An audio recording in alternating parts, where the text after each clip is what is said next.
Hi friends, இன்னைக்கு நம்ம வீடியோல என்ன பார்க்க போறோம்னா javvarisi laddu எப்படி செய்யுதுன்னு பார்க்கலாம் வாங்க. நம்ம சேனல்ல இருந்து வர வீடியோக்களை உடனுக்குடனே தெரிந்து கொள்ள லைக் பண்ணுங்க, Subscribe பண்ணுங்க, அப்படியே பக்கத்துல உள்ள பெல் பட்டனை கிளிக் பண்ணிக்கோங்க. இப்போ வாங்க வீடியோக்குள்ள போகலாம்.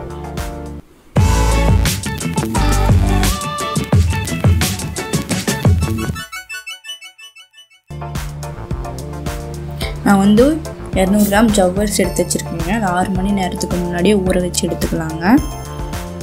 நல்லா அழுத்தினாலே சாஃப்டாக இருக்குங்க. இப்போ நம்ம வந்து தண்ணி எல்லாத்தையும் வடிகட்டி எடுத்துக்கலாங்க. வடிகட்டி எடுத்தாச்சுங்க. இப்போ வந்து நான் வந்து 100 கிராம் சர்க்கரை எடுத்திருக்கேங்க. அதே பாதி அளவு உள்ள 50 கிராம் சோள மாவு எடுத்திருக்கேங்க.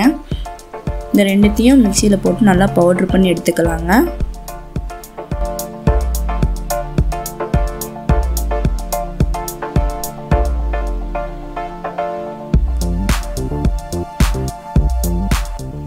பவுட்ரு பண்ணி எடுத்தாச்சுங்க.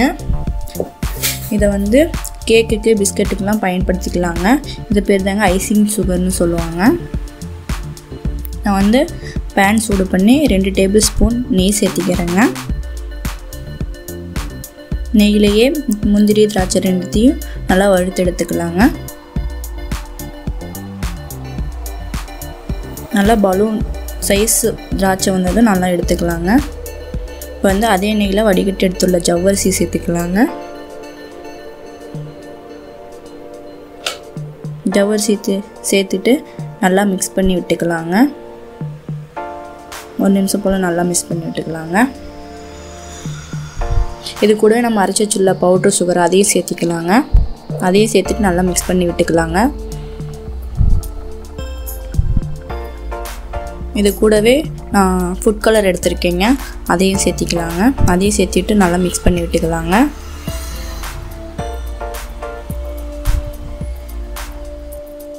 நல்லா மிக்ஸ் பண்ணும்போது அடுப்பை மீடியம் ஃப்ளேம்லேயே வச்சுக்கோங்க. இல்லைனா அடிப்பிடிக்க ஆரம்பிச்சிடும். கைவிடாமையும் கிளறிக்குவாங்க. அப்போயும் அப்போதான் உங்களுக்கு அடிப்பிடிக்காமல் இருக்கும். நல்லா ஒரு பதம் வர வரையும் நல்லா கலந்து விட்டுக்கலாங்க. இப்போ நல்லா மிக்ஸ் பண்ணி வச்சுங்க. இது கூட முந்திரி திராட்சை ரெண்டுத்தையும் சேர்த்துக்கலாங்க. இப்போ நல்லா அதையெல்லாம் சேர்த்து நல்லா மிக்ஸ் பண்ணி எடுத்துக்கோங்க.